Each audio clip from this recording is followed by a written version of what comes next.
poder explicar. Así que, si están todos de acuerdo, si les parece, vamos a comenzar y, por tanto, don Marciano Sánchez tiene la palabra. Muy buenas tardes.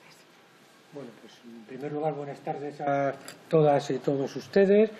Muy agradecido, ¿no?, por permitirme estar aquí con ustedes, y quería empezar pues haciendo un recuerdo a Salvador Tranche, que desgraciadamente de manera inesperada falleció ayer, que es era el presidente de la SENFI, una de las entidades que pertenece a Salvemos la Atención Primaria, ¿no? Era una gran persona, una persona muy comprometida con la atención primaria y con la sanidad pública en general.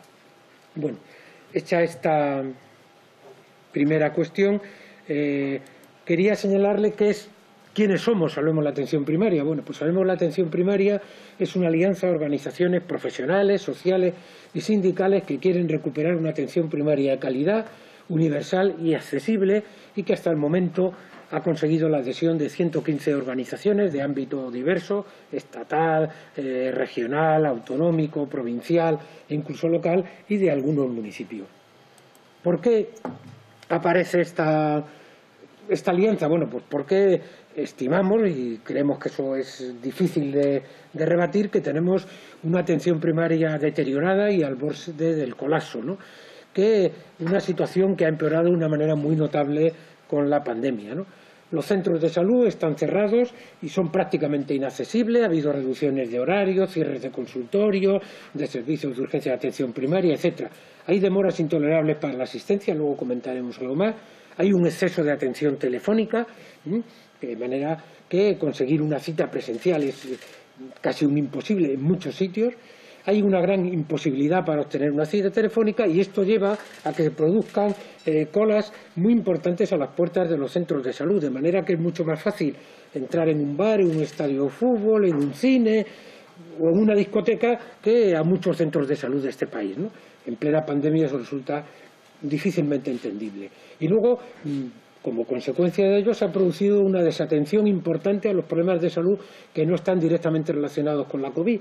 Es muy probable que una parte importante del exceso de mortalidad que ha habido en el país, cuando menos con seguridad casi fuera de la primera ola, se deba más a enfermos que tenían otras patologías no COVID que no fueron atendidas con la debida diligencia, porque el sistema estaba centrado en otras cosas. Y luego también hay que decir que hay mucha variabilidad entre unas autonomías y otras, incluso de un centro a otro centro dentro de la misma comunidad autónoma, área o población, ¿no? Y entonces, como vamos a hablar en general, hay que ser conscientes de que estamos hablando en general, y por lo tanto hay muchos casos que no están en esa situación. El funcionamiento de la atención primaria, yo creo que hay luces y sombras. No las voy a poner todas, pero las que nos parecen más significativas. En primer lugar, ha habido un gran compromiso de los profesionales y los trabajadores del sistema sanitario. Han hecho un esfuerzo muy importante que bueno, yo creo que nadie pone en duda. Ha habido y sigue habiendo un apoyo muy importante por parte de la ciudadanía, pero si se mantiene la actual situación, que sería una de las sombras, se acabará produciendo una quiebra y un desbordamiento de los profesionales. Unos profesionales que han hecho tanto esfuerzo, que lo continúan haciendo y que no ven una respuesta por parte de las administraciones públicas para solucionar los problemas, pues acabarán descolgándose de su compromiso con el sistema sanitario. Y luego también esto favorece la búsqueda de soluciones individuales, ¿no? Un poco el sálvese quien pueda, ¿no? O bien pacientes que van al sector privado porque no encuentran una respuesta en el sistema público, abandono profesional, etcétera. Hay unas demoras que son claramente intolerables, ¿no? Es decir, aquí tienen, por ejemplo, lo que decía la SENFI en la encuesta que hizo en diciembre de 2021. 5,75 días de promedio en el conjunto del país, que iban desde 12,38 días en la Comunidad de Madrid hasta menos de 3 días en Asturias y Castilla y León. Y esta es una encuesta que hizo Comisiones Obreras solamente en la Comunidad de Madrid en el año 2021, donde ven las medias de las consultas presenciales y telefónicas por las diferentes especialidades, y bueno, aparte de que son muy importantes y superan la media, superan en muchos casos la semana, incluso más, ¿no? Porque hay que tener en cuenta que no se contabilizan los sábados y domingos, ¿no? Que no funciona la atención primaria. Miren la otra columna y la verdad es que da un poquito de escalofrío, ¿no? medicina de familia, citas presenciales, la demora máxima que se detectó en estas encuestas era de 50 días. 50. Para ver al médico de familia. 50 días. Eso no tiene nada que ver con la atención primaria. Estamos hablando de una situación que no es de recibo. Y luego pueden ver el resto de las cuestiones si les interesa. Bueno, les dejaré esto para que lo vean. Y luego hay algo que tendremos que tener en cuenta. La atención telefónica tiene problemas importantes. Primero, margina a los más pobres, las personas más mayores y menos digitalizadas, que son las que necesitan y utilizan más el sistema sanitario, como bien sabemos. También empeora y margina la atención de los procesos agudos sobrevenidos. Luego, no es compatible con un diagnóstico adecuado. Yo cuando hice la carrera en la facultad, pero luego en la residencia y en mi práctica diaria, tengo claro que un proceso de diagnóstico de un enfermo necesita una buena historia clínica, que no es fácil de hacer por teléfono, pero sobre todo necesita una exploración física.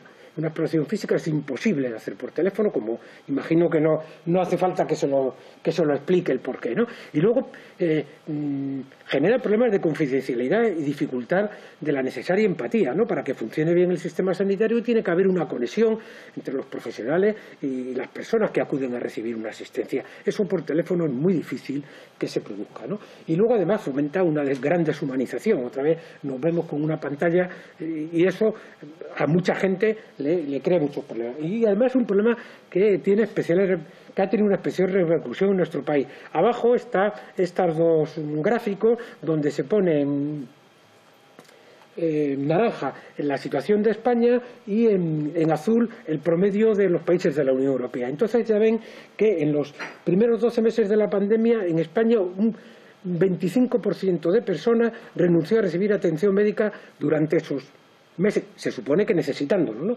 Frente a un 21% en la Unión Europea. Y en cuanto a la utilización de la consulta telefónica, pues en España se utilizó en un 72% de los casos y en el promedio de la Unión Europea un 39%. Es decir, en España se ha abusado de una manera fuera de lugar, ¿no?, de la utilización de la consulta telefónica. Esto además fomenta la huida al sistema sanitario público, a las urgencias hospitalarias, al sector privado, los que se lo pueden permitir económicamente, y también a la resignación y la desatención. Ahí tienen un cartel que estaba puesto en la puerta de un centro de salud de Madrid, de la ciudad de Madrid. Faltan 9 médicos de 14. Bueno, pues ¿qué más les voy a contar, no? Perdón. ¿Y por qué se produce esto? Bueno, primero ha habido muchos recortes económicos, como ustedes saben, a partir de la crisis, ¿no?, de 2008-2009 se recortó mucho el presupuesto sanitario y se recortó mucho más en atención primaria. Según los datos del propio Ministerio de Sanidad, entre 2010 y 2018 se perdieron en España casi 2.000 millones de euros en atención primaria, que pasó a representar el 15,2% del total al 14,6%, mientras la atención hospitalaria aumentó en ese mismo periodo casi 5.000 millones de euros en su presupuesto. Es decir, la atención primaria fue muy marginada. Hay una gran escasez de plantilla, pues no les voy a desgranar pero vamos, lo pueden ver ustedes, y luego hay mucha presión asistencial. Estos son todos los datos del portal estadístico del Ministerio de Sanidad, que son anteriores a la pandemia, por ejemplo este es de 2020, pero explican algo del problema. Es decir, en el año 2020 el 37,35% de los médicos y médicas de familia tenían más de 1.500 tarjetas sanitarias individuales.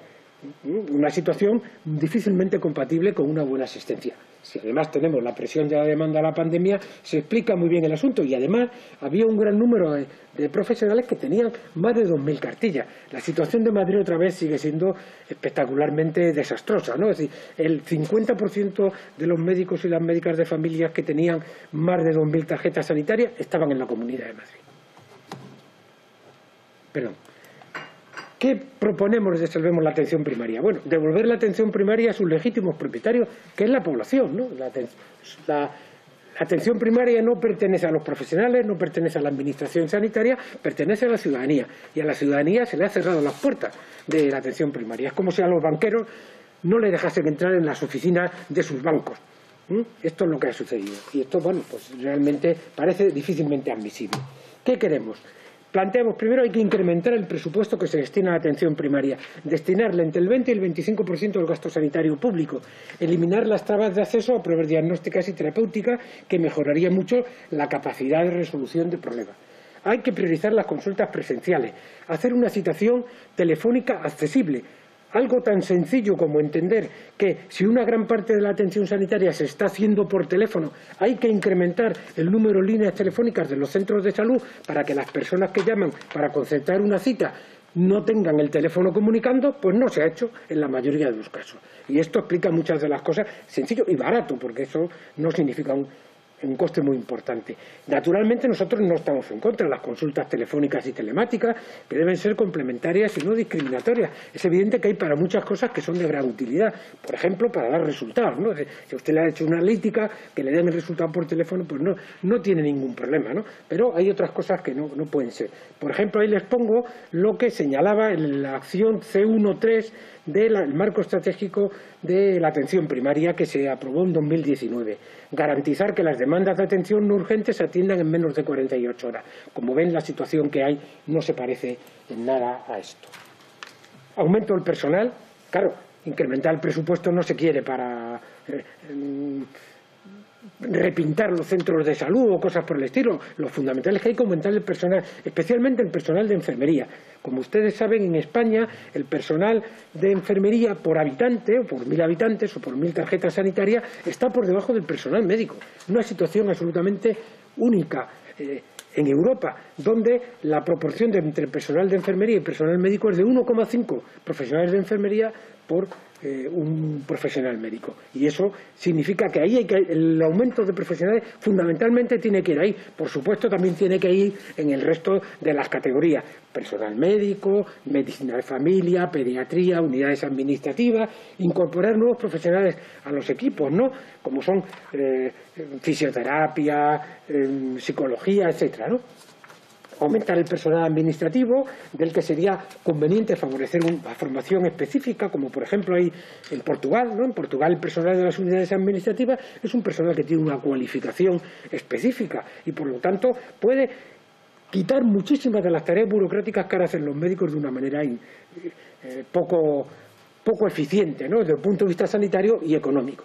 Habría que estabilizar y consolidar las plantillas, OPEs, etcétera, y fidelizar a los profesionales y recuperar a los emigrados. Claro, si usted ofrece a un médico que acaba de acabar el MIR, un médico de familia, le ofrece un contrato de un mes que a lo mejor le prorrogan o no, pues lo más probable es que se vaya a un sitio donde le ofrezcan un contrato indefinido, un contrato por 3 años, que eso lo puede encontrar en Portugal. Y claro, se ha dado la situación en nuestro país de que ha habido médicos de familia que han emigrado a Ecuador y a Brasil. Países que evidentemente no tienen unas condiciones ni económicas ni sociales comparables con las de nuestro país y que explican muy bien cómo está la situación. Mejorar la relación con el nivel hospitalario, potenciando los procesos asistenciales como base de la atención de salud, coordinados de la atención primaria, incrementando su capacidad resolutiva. Desarrollar la orientación comunitaria. Ustedes saben que cuando la atención primaria se llama atención primaria de salud porque pretenden no solamente hacer asistencia sanitaria, sino hacer promoción, hacer prevención, etcétera. Y esto, que ya estaba tradicionalmente bastante dejado, digamos, de la mano de Dios, porque es una expresión habitual, pues en la pandemia simplemente desapareció, ya no se dejó de la mano de nadie, o en todo caso del diablo. Hay que promover la participación de las administraciones locales para la promoción y la prevención y mejorar y coordinar la atención sociosanitaria, que como hemos visto en la pandemia es un gran problema para el buen funcionamiento de la atención de calidad. Hay que transformar las áreas de salud para que se convierta en el espacio para la integración de todas las actuaciones y actividades de salud, dotándolas de instrumentos para la planificación y gestión participativa. Hay que garantizar la participación y empoderamiento de los ciudadanos para la promoción de la salud y la mejora de los servicios sanitarios, constituyéndose consejos de salud que permitan una participación real y efectiva, que aunque estaban en la Ley General de Sanidad, como ustedes también imagino que saben, no existen en la práctica en la mayoría de las comunidades autónomas, en algún sitio sí. Y si nos limitamos a los consejos de salud de área, la participación real se verá bastante limitada, valga la redundancia, por lo que también hay que propiciar consejos de salud de ámbito municipal y en algunos casos de zonas básicas de salud, porque es evidente que los municipios en nuestro país tienen situaciones muy diferentes, ¿no? Un consejo municipal en Coria, pues es un instrumento estupendo, ¿no? En Madrid un consejo municipal no tiene mucho sentido, ¿no? Porque en una población de 3 millones de habitantes, pues eso no facilita la participación de la población, ¿no? No la puede facilitar. Hay que promover el nivel de inteligencia de la atención primaria, potenciando las actividades formativas, docentes y de investigación con recursos y equipamiento propio y suficiente. ¿Qué necesitamos? Hasta ahí las propuestas, ¿no?, que hacemos, explicar de una manera general. Tenemos la implicación de las administraciones sanitarias a todos los niveles, central y autonómico, ¿no? Está claro que el modelo de organización del país y las transferencias sanitarias en las comunidades autónomas exigen que haya una cooperación entre ambos niveles importante. Necesitamos un compromiso real y práctico, no solo declarativo, de partidos y representantes de la ciudadanía. Y, por supuesto, necesitamos la movilización social y profesional para conseguirlo, porque la experiencia nos dice que cuando todo se deja en manos de las diferentes representaciones de las administraciones públicas es fácil que se olviden de aquellas reivindicaciones que no cuentan con una presión social suficiente. Por lo tanto, pensamos que los aplausos tienen que convertirse en hechos concretos. El primero y fundamental es más presupuesto para la atención primaria, porque todas las cosas que hemos dicho difícilmente van a poder desarrollarse si no se incrementa de una manera significativa e importante el presupuesto de la atención primaria. Nosotros, aparte de comentar esto a ustedes y de esperar que estén de acuerdo con todo o parte de nuestras propuestas y que propicien aquellas cosas que puedan ponerlas en la práctica, les señalamos que vamos a seguir intentándolo, que vamos a seguir movilizándonos, que vamos a seguir presionando, porque creemos que la sociedad organizada tiene que tener un protagonismo importante dentro de un país democrático como el nuestro. Nada más, sino muchas gracias. Pues, me ha ajustado el tiempo. Muy bien, perfecto. Ojalá todos los portavoces aquí cumplieran el tiempo como usted. Bueno, muchísimas gracias por esta primera intervención y a continuación, como decíamos, abre un turno de intervenciones para el que quiera intervenir, lógicamente. Lo haríamos igual, de menor a mayor. Entonces, pues empiezo por el Grupo Parlamentario Bildu. Si desea alguna cuestión, tiene la palabra. Muchas gracias, señor Marciano. A pesar de lo breve que ha tenido que ser la exposición, yo creo que el enfoque que da la clave de muchas de las cuestiones de lo que está ocurriendo en los diferentes territorios, porque aunque hay muchas diferencias de lo que es en un pueblo pequeño, en las grandes ciudades, en general, esta situación de crisis es generalizada en todas las autonomías y en muchos sitios. La situación, desde luego, ha empeorado con la pandemia, pero era una situación que veníamos llevándola desde bastante atrás. Y lo que nos estamos jugando, en este momento, no solamente es llegar a la situación previa a la pandemia, sino realmente ver que con la pandemia lo que nos ha puesto es los objetivos de los puntos débiles del sistema y que habrá que fortalecer.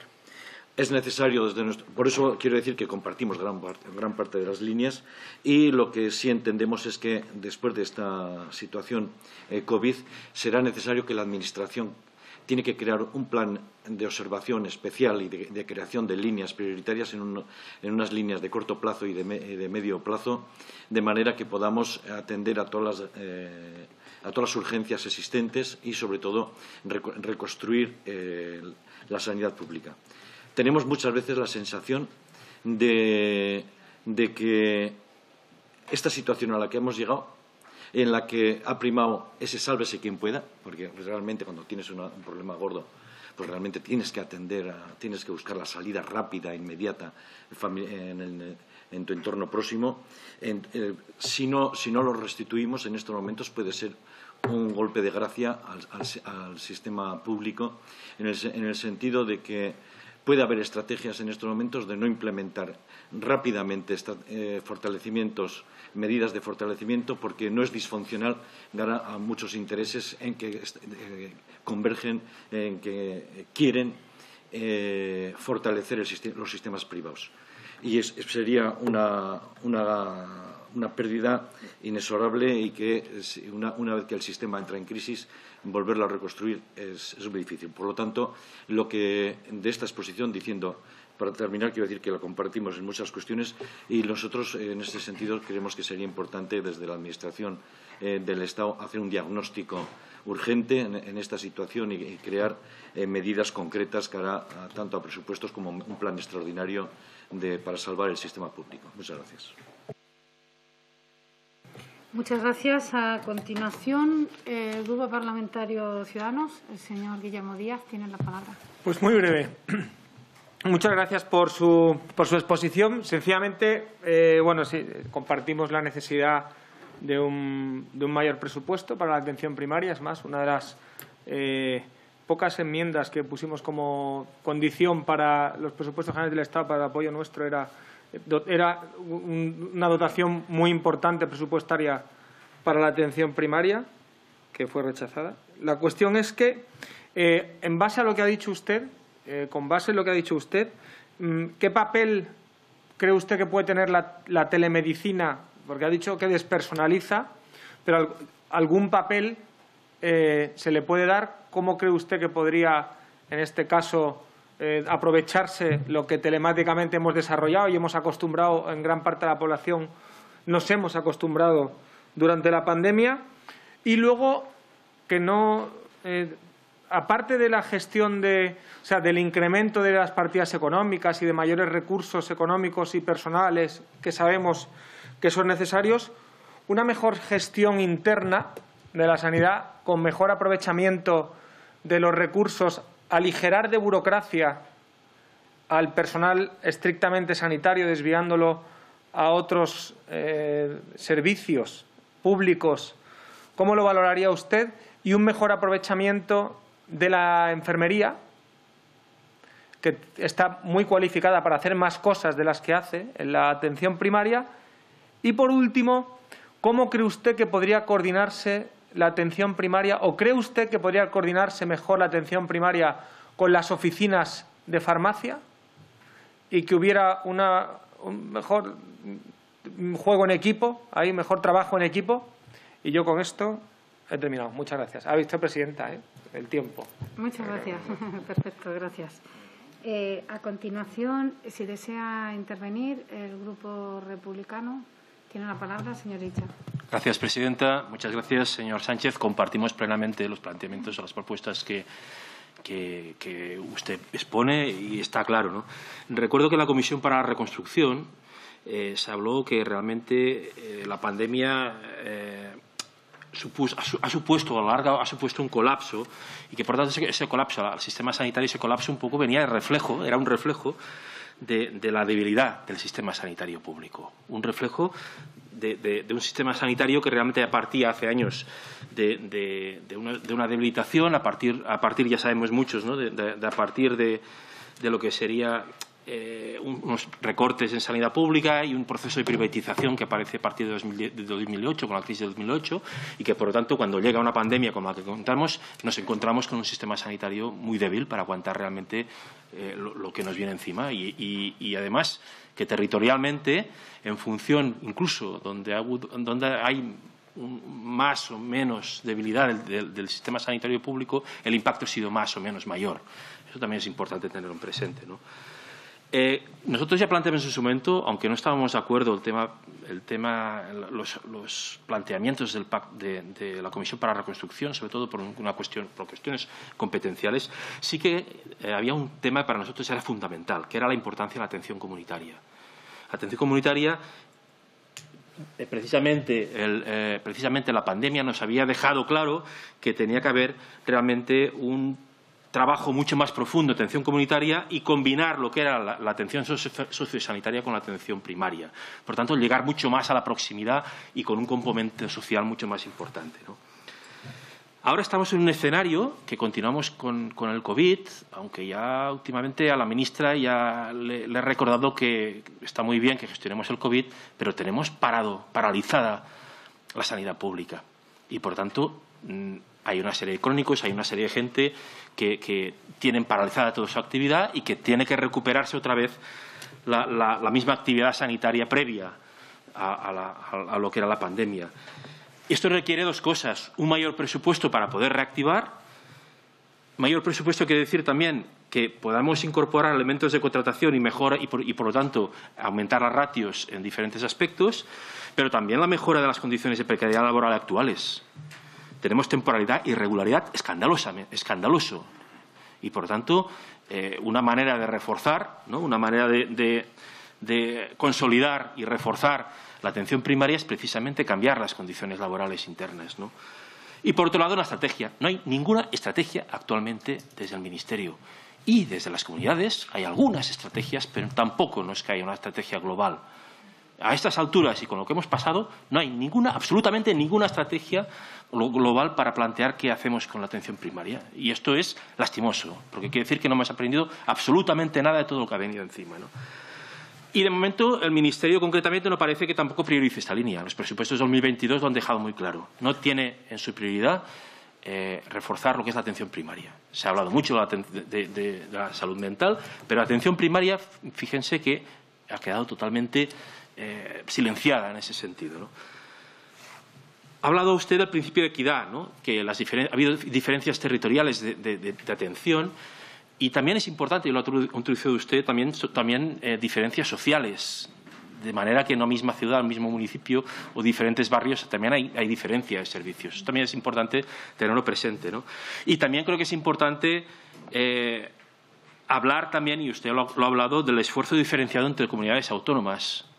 Esto creo que es fundamental. Hay comunidades autónomas que han hecho más esfuerzo y otros que han hecho menos esfuerzo. Y eso tiene un impacto precisamente sobre aquella población que vive en un territorio en otro. No solo simplemente por un tema de falta de equidad, sino simplemente por falta de inversión de según qué comunidades autónomas.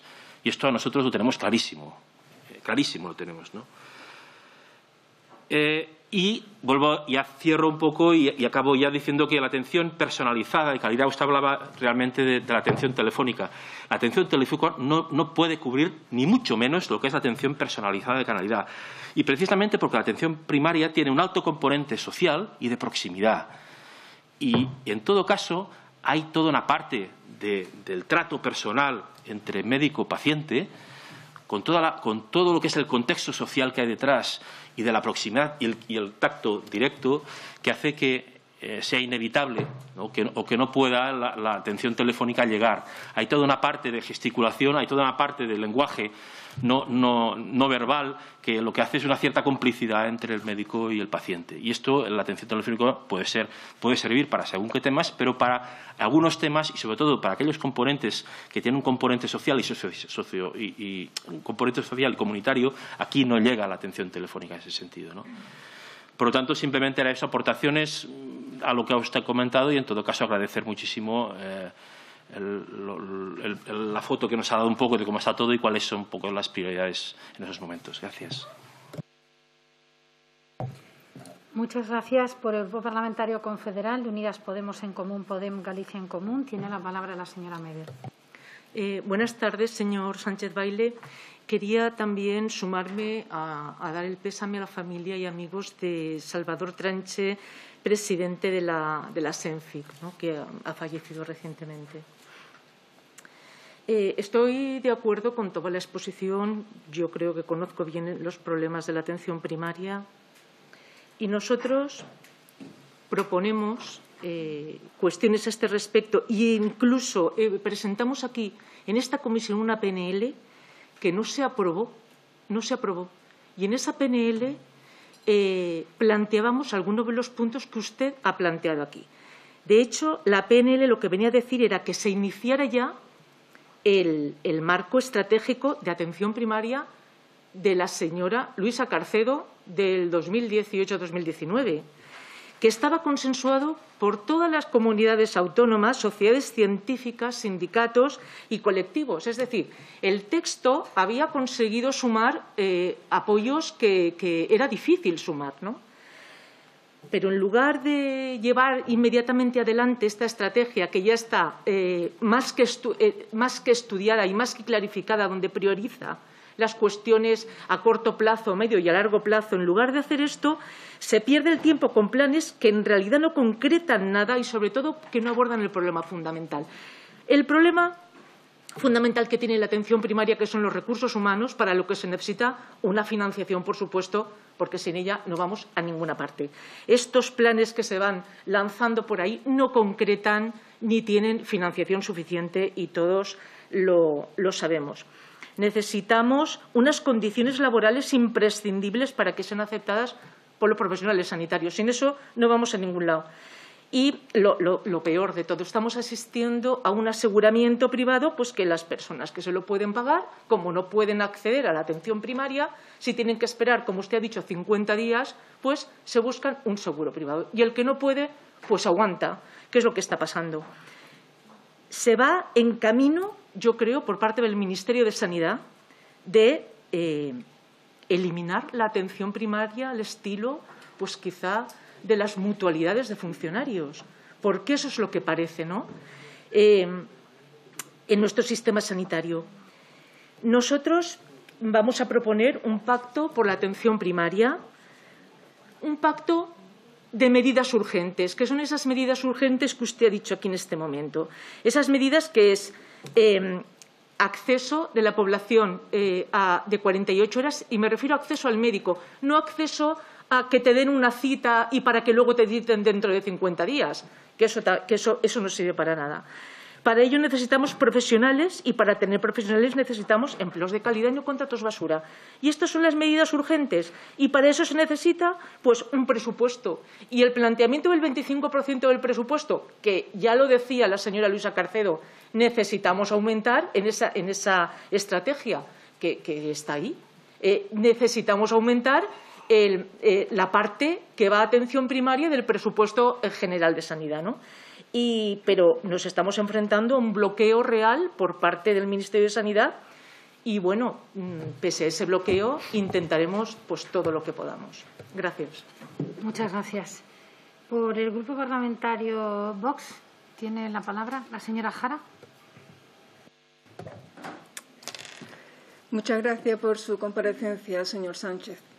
Indudablemente, la atención primaria es y ha sido una gran baza de la sanidad pública que ha demostrado estar repleta de profesionales que salvan el espíritu de la atención pública en contra de gobernantes que se esfuerzan por destruirla una legislación tras otra, desviando presupuestos para otros menesteres que ni por asomo tienen la importancia y la relevancia que debiera de tener la atención primaria. Aunque el inicio del modelo de atención primaria hace 30 años era muy loable, pretendiendo una optimización de lo que tradicionalmente ha sido nuestro médico de cabecera e integrando a las primeras promociones de médico de familia, a lo largo de los años ha ido demostrando grandes deficiencias, quizás por el poco apoyo recibido de las instituciones gubernamentales de todo color que se han sucedido en las distintas comunidades autónomas. Ambos modelos de gestión, tanto la atención primaria como el de las comunidades autónomas, han demostrado que no son la mejor opción para solucionar ni los problemas de salud ni de gestión de los problemas de los españoles. La atención primaria tiene serios problemas que no se traducen en una atención al usuario y que no cubren las necesidades de colectivos tan importantes como pueden ser las patologías crónicas, los enfermos encamados, la atención personalizada mediante un tiempo de atención mínimo para ser tratados los usuarios como personas y no como problemas de salud y, por supuesto, una sobrecarga a la atención especializada al no disponer ni de tiempo ni de recursos para optimizar el trabajo de un médico de familia. Todo esto, que son el transcurrir diario de un centro de salud, se ha visto totalmente sobrepasado por la actual situación de pandemia que acarreamos hace ya 2 años. El médico de familia, en su día a día, se ve desprotegido al no disponer de tiempo ni de medios para atender a sus pacientes, salvo, en muchos casos, un bolígrafo y un fonendoscopio, y saca el trabajo a golpe de pecho. Las derivaciones a especialidades serían mucho menos cuantiosas si se pudiera hacer las pruebas complementarias necesarias en los centros de salud y con ello hacer un diagnóstico sindrómico que es más que suficiente para solucionar problemas diarios de una consulta de primaria. Asimismo, es muy diferente la batería de pruebas de las que puede disponer un médico de familia según la comunidad autónoma en la que trabaje. No hablemos de la sanidad rural, donde la falta de medios y disparidad de recursos disponibles se hace aún más palpable. Acerca de dotar de más medios y personal a un esquema de trabajo que no ha demostrado ser el óptimo, habría que reflexionar si es la actitud más inteligente o bien abogar por otros sistemas de atención básica al ciudadano que le aportara mayor grado de satisfacción y mayor libertad de elección. Quizá un modelo de gestión público-privada con libertad de elección del ciudadano, de médico de familia y o especialista a criterio del usuario sería más práctica y resolvería problemas como el del déficit de profesionales por falta de presupuesto. Nosotros estamos a favor de que el ciudadano pueda elegir una opción u otra. Hay mucho que reflexionar sobre lo que hemos obtenido hasta ahora del modelo de gestión de la atención primaria y si debemos mantenerlo, optimizarlo o cambiarlo. Aparte de estas breves reflexiones, quería hacerle un par de preguntas, señor. ¿De dónde se ha sacado que el exceso de mortalidad de la segunda ola y siguientes son por causas no COVID? ¿Me puede decir las fuentes? ¿No cree que es un poquito tendencioso utilizar la estadística de comisiones obreras para analizar el tiempo de espera? Muchas gracias. Muchas gracias. Por el Grupo Parlamentario Popular tiene también la palabra la señora Velasco. Muchas gracias, presidenta. Muy buenas tardes, señorías. También, en nombre del Grupo Parlamentario Popular, agradecerle al señor Sánchez que comparezca aquí en esta comisión y bajo el lema salvemos la atención primaria. Yo creo que ninguno de los diputados y de las personas que estamos en esta comisión, la verdad, deseamos nada menos que resolver la situación de la atención primaria, ¿no? Lamentar también el fallecimiento del doctor Salvador Sánchez, presidente de la SENFIP, y mandarle un cariñoso saludo a su familia, ¿no? La verdad es que ustedes representan una plataforma donde tienen, según los datos que nos ha expuesto, y desde luego compartimos parte de su exposición, con más de 115 organizaciones y que entre sus objetivos trabajan por la defensa de la sanidad pública. Y nos ha puesto encima, nos ha trasladado que entre sus propuestas está devolver la atención primaria a sus legítimos propietarios, la población. Desde luego, no entenderíamos la atención primaria como primer acceso o primer nivel al que tenemos acceso toda la población, que no tuviéramos facilidades para ello. Pero es verdad que son muchos los inconvenientes y, desde luego, la COVID nos ha puesto el escenario que en parte nos ha trasladado, ¿no? Pero también es una buena propuesta, pero desde el Grupo Parlamentario Popular consideramos que la solución no está tampoco en sacar a los afectados, y me remito a la última diapositiva que nos ha planteado, a la calle, porque también es contraproducente en un momento donde no hay profesionales, no hay médicos de familia y comunitaria, no hay pediatras o enfermeras, y lo que conseguimos muchas veces es más negativo que positivo. Y le puedo poner el caso, sin ir más lejos, de mi comunidad autónoma. Yo soy de Castilla y León, donde tenemos un déficit de profesionales de más de 300 plazas vacantes de médicos de atención de familia y comunitaria, y con muy difícil cobertura, ¿no?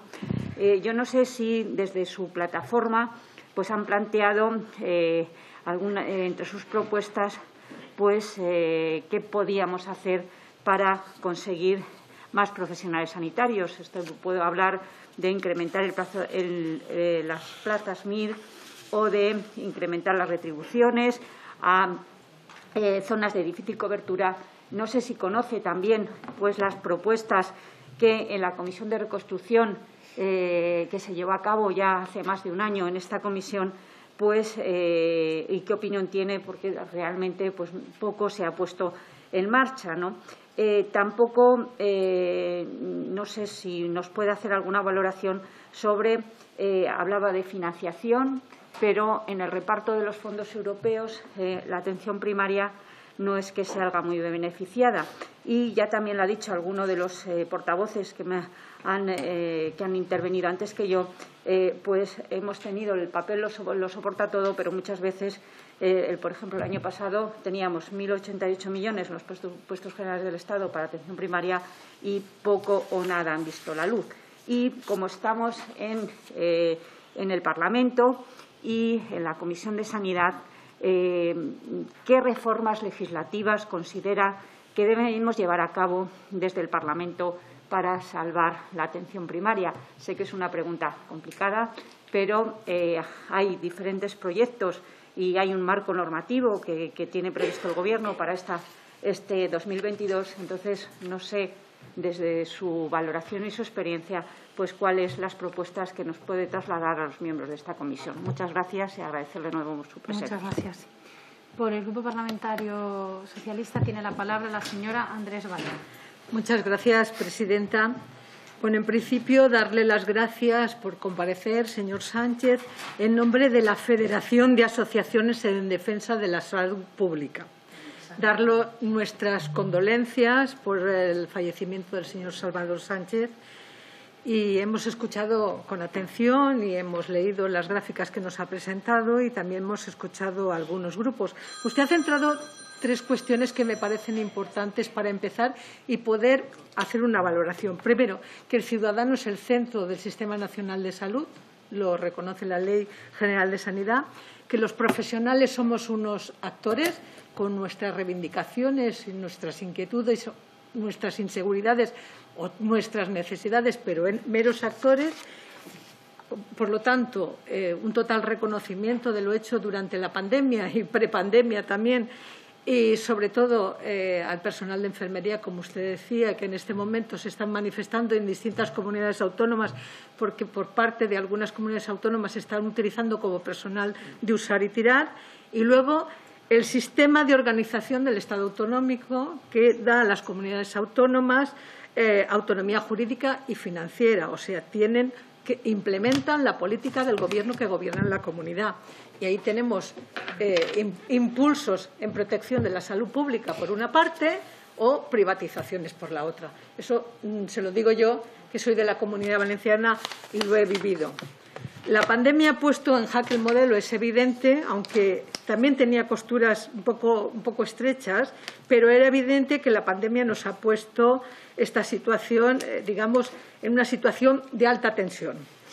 ¿Qué es lo que ha hecho el Gobierno socialista durante la pandemia? Pues una excelente campaña de vacunación, con un éxito de todos. En todas las comunidades autónomas han contribuido a ello. Y repartir 16.000 millones para los efectos COVID, tanto para el gasto sanitario como para los efectos propios económicos, que no ha sido poco. Reconocer el Estado autonómico y consensuar y hablar, diálogo. 236 consejos interterritoriales se han hecho en el 2020. 17 de las 25 conferencias de presidentes han sido durante la pandemia, con grandes acuerdos. Solamente hay que leer el acta. Y luego, la aprobación de un plan integral de atención primaria. Un plan integral que para algunos podrá ser más o podrá ser menos, pero que tiene una consignación presupuestaria de 173 millones de euros en el presupuesto del 2022. Y eso es poner negro sobre blanco algunas cuestiones. Se podrían mejorar muchísimas más. Y para terminar, hay que volver a hablar del COVID, que ha puesto en jaque al sistema sanitario. Hay que reforzar la salud pública de la mano de la OMS, la promoción y la prevención, como usted hablaba, potenciar que las comunidades autónomas hagan su propio plan, porque ya está aprobado el Plan Nacional, haga su propio plan y lo doten, y, desde luego, estimular la llegada de los fondos europeos para hacer cambios estructurales y muy importantes, porque estamos hablando de las consultas telemáticas, que es una vía de acceso, nada incompatibles con la consulta presencial, y la historia clínica electrónica, que se va a poner también en marcha de forma pionera en la Comunidad Valenciana. 70 millones de euros. Hoy es el Día Internacional del Cáncer Infantil y hoy se ha firmado el convenio marco para la compra de 86 aceleradores lineales, que se dice pronto. Yo creo que existen una posibilidad de volver a reestructurar esto y volver a pensar dentro del plan estratégico. Y termino como empecé, simplemente decir, el ciudadano, el paciente es el eje central de la sanidad y eso conjuga plenamente con lo que se ha dicho en esta pandemia durante todo el tiempo, no dejar a nadie atrás, y eso es lo que importa. Nada más y muchas gracias.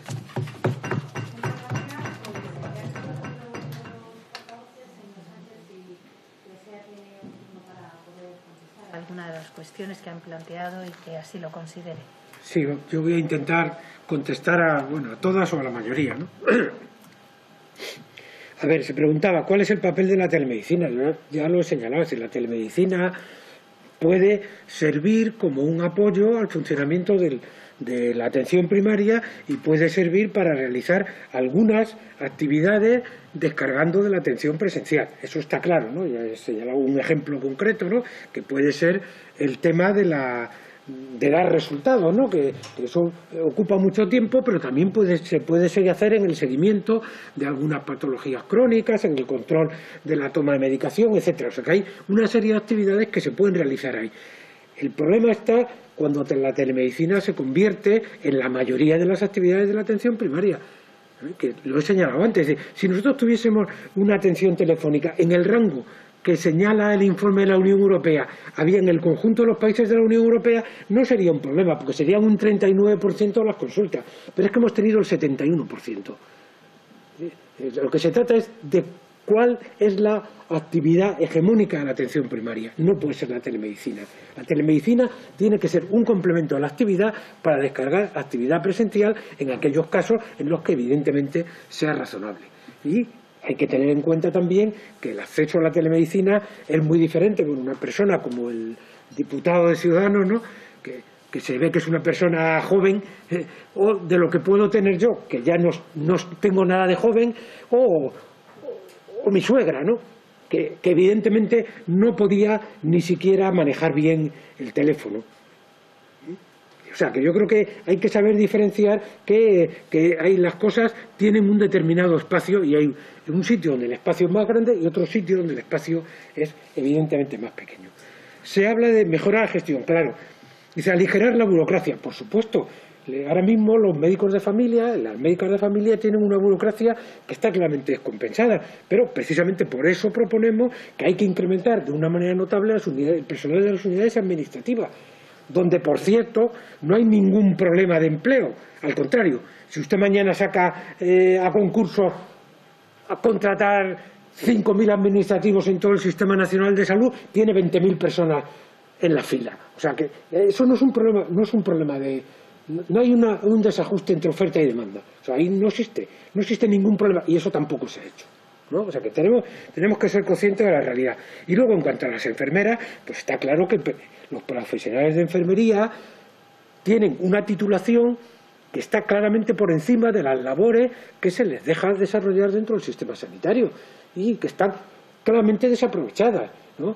Y que hay muchas cosas que pueden hacer las enfermeras. Yo soy pediatra, por poner un ejemplo así concreto. No tiene ningún sentido que alguien pida una consulta con el pediatra para preguntarle cuándo le introduce la patata o el pollo al niño. Eso no tiene ningún sentido. Eso es vivir en un mundo absurdo. Lo lógico es que eso lo lleve un buen profesional de enfermería, que lo haría estupendamente sin ningún problema. Pero claro, para eso hace falta que haya más profesionales de enfermería, que volvemos al mismo tema de antes, que es el tema, al final, la clave está en el presupuesto, porque si usted no tiene presupuesto no podrá contratar a administrativo, no podrá contratar a enfermera. Alguien hablaba del problema de enfermería. Bueno, pues según los datos del INE, en diciembre de 2021 había 3.000 profesionales de enfermería apuntadas en el paro. O sea que 3.000 las hay. Y si no están contratadas por el sistema público de salud es porque no se les han ofertado las plazas de contrato. Eso no tiene misterio. O sea que a veces hay problemas con los profesionales, pero a veces fundamentalmente es el sistema que no contrata ni ofrece contratación. Coordinar la atención primaria en las oficinas de farmacia. Bueno, coordinar la farmacia e integrar la farmacia dentro de la atención primaria fue una idea que ya se planteó en su momento en la Ley General de Sanidad. El problema es que hay una cierta colusión de intereses entre una empresa privada ¿no?, que tiene ánimo de lucro, y el funcionamiento de un sistema público que lo que intenta es atender las necesidades de salud. Y esa colusión de intereses pues está ahí, y eso tiene sus dificultades, y hay que crear un marco de referencia. Durante un cierto tiempo, y en algunas comunidades autónomas, se incorporaron farmacéuticos a los equipos de atención primaria, no directamente a los equipos, sino a las áreas o a los distritos sanitarios, y eso dio muy buenos resultados. O sea que eso es un tema que también está por explorar. Por cierto, tampoco hay problema para contratar farmacéuticos, porque hay farmacéuticos en paro para lo que queramos. O sea pero también hace falta tener un presupuesto para poder contratarlos. O sea que vayamos por ahí. De acuerdo, la atención comunitaria es fundamental, y esto ha sido uno de los grandes problemas que ha tenido nuestro sistema de salud, ¿no? La atención comunitaria se había ido progresivamente dejando de mano, fundamentalmente por dos motivos, ¿no? El primero, porque había muy poco personal de enfermería en el sistema público, y la atención comunitaria fundamentalmente debe de estar en manos del personal de enfermería. Si tenemos tan pocas enfermeras, las enfermeras se dedican básicamente a hacer técnicas, a hacer extracciones, pueden hacer muy pocas visitas domiciliarias, y no digo nada de hacer programas de educación para la salud en las escuelas o en las entidades vecinales, etcétera. O sea que esto, volvemos otra vez al núcleo de antes, ¿no? Este es el problema. Bien, hacer un pacto por la atención primaria, pues ojalá se hiciera, a nosotros nos encantaría, pero claro, lo que venimos reclamando, y yo creo que eso es muy importante que lo tengamos en la mente, es que se hagan las cosas, que no hagamos una ley o un acuerdo que luego no se cumpla. Me parece que era Sánchez Albornoz, no estoy seguro, que decía: España se caracteriza por tener muy buenas leyes que nunca se cumplen. Claro, hacer buenas leyes y luego no cumplirlas, pues hombre, mejor es tener buenas leyes que malas, pero si no se cumplen buenas leyes, pues el avance que se produce es muy poco concreto. Y yo creo que nosotros lo que queremos expresar, creo, es el desaliento que está empezando a cundir entre los profesionales, que ven que se dicen palabras hermosas y bonitas y que se les reconoce, y que incluso se les han puesto placas y monumentos en pueblos, ciudades, comunidades autónomas y tal, pero luego cuando llegan a su centro de salud pues se encuentran con que están menos de los que había antes de la pandemia, con que tienen el doble de gente en la puerta, y con que cualquier cosa que quieren, que uno se va de vacaciones o coge los días que tiene establecido y nadie les sustituye, etcétera, etcétera, ¿no? Es decir, está muy bien decir cosas muy buenas, y siempre es de agradecer. Es mejor que te alaben a que te insulten, pero si solo te alaban y no te dan medios para mejorar la situación, al final las alabanzas acaban cayendo en saco roto, y la gente se desilusiona y empieza a pensar que por ahí hay alguien que está fuera del mundo real, ¿no? Y es así. Nosotros, lógicamente, como bien conocido, y sabemos la atención primaria, apostamos por un sistema sanitario público y por reforzar el sistema sanitario público. No creemos que la colaboración público-privada vaya a resolver ningún problema, al contrario, los va a aumentar, como ya los ha aumentado en el ámbito de la atención especializada: mayores costes, selección de riesgos, etcétera, etcétera. O sea que nosotros eso no estamos ahí. Bueno, pues entendemos que haya gente que le pueda parecer muy bien, pero ese es su problema. Creemos que se equivocan. En cuanto, yo no he dicho que todo el exceso de la mortalidad que no fuera de la primera ola se deba a enfermedades no COVID, sino que muy probablemente se deba a eso, que es diferente, ¿no? Que es claramente distinto, ¿no? Es probable que ustedes me entiendan lo que digo, pero no es lo mismo decir es probable que ustedes me entiendan lo que digo que ustedes me entienden todo lo que digo. Son dos conceptos que, si quieren, se lo puedo explicar luego más en detalle las diferencias que hay. En cuanto a que haya una estadística que haya hecho comisiones obreras, bueno, pues yo creo que es loable, ¿no?, que un sindicato se haya preocupado en la Comunidad de Madrid de analizar los datos y recogerlos. Y yo creo que no hay nada en su contra, y además, como ya les he dicho, por ejemplo, los promedios de demora son menores que los que notifica la SENFIC, ¿no? Encuesta que no les ha parecido que sea sospechosa. Yo creo que esto, y la SENFIC seguro que si vamos a la horquilla de los datos, los máximos, que ellos no los notifican, estarían poco más o menos por ahí, ¿no? O sea que, por ejemplo, el barómetro que hace el CIS antes de la pandemia, el último publicado, ya señalaba demoras superiores a 3 semanas en las citas de atención primaria en un porcentaje pequeño, pero significativo. No hay médicos de familia. Hombre, pues es verdad que los médicos de familia tienen un problema muy importante en nuestro país. Pero claro, deberían ustedes recordar que en el año 2010 la convocatoria MIR era de 6.795 plazas que fueron significativamente reducidas en los años posteriores hasta llegar a 6.052 plazas en el año 2015. Que hasta el 2019 no se volvieron a recuperar el número de 6.700, en este caso 6.797, y que en el año 2022 el número de plazas que se convocan en la convocatoria MIR es de 8.188 plazas. Como ustedes saben, desde que se produce la entrada de los residentes en formación especializada hasta que salen con el título de especialidad pasan 4 años. Y como ustedes saben, lo que estamos viviendo ahora son al fin y al cabo los resultados de las políticas nefastas que llevaron a cabo la señora Mato, la señora Montserrat, etc.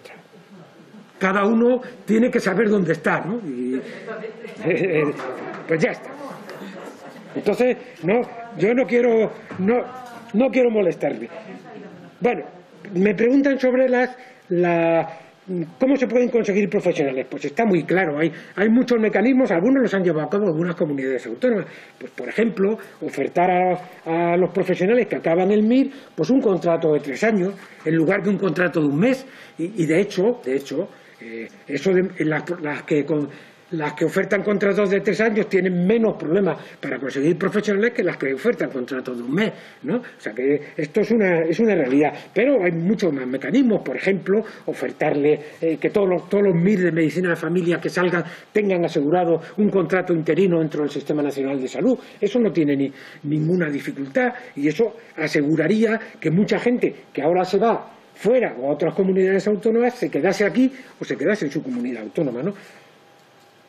Bueno, ya. Acabo un poquito, me falta el último que contestar. En cuanto a la financiación, bueno, es verdad, el problema de la financiación es que hay problemas de dinero, ¿no? Pero a veces el dinero que hay no se utiliza, usted lo ha señalado, creo recordar. El año pasado los presupuestos generales del Estado contemplaban 1.088 millones de euros para el Plan Estratégico de Atención Primaria. Que se sepa, no se ha utilizado ni un solo euro de esos 1.088 millones de euros. O sea, que no solo es que haya problemas de dinero, sino que a veces el dinero que hay no se utiliza adecuadamente. También, porque hay que repartir entre todos, los fondos COVID de 16.000 millones de euros del año 2020, las comunidades autónomas solo utilizaron el 86,58% de sus fondos COVID y lo que no utilizaron no devolvieron. Si esos 2.124 millones de euros que no se utilizaron y no se devolvieron se hubiesen utilizado para reforzar la atención primaria, las cosas serían un poquito diferentes.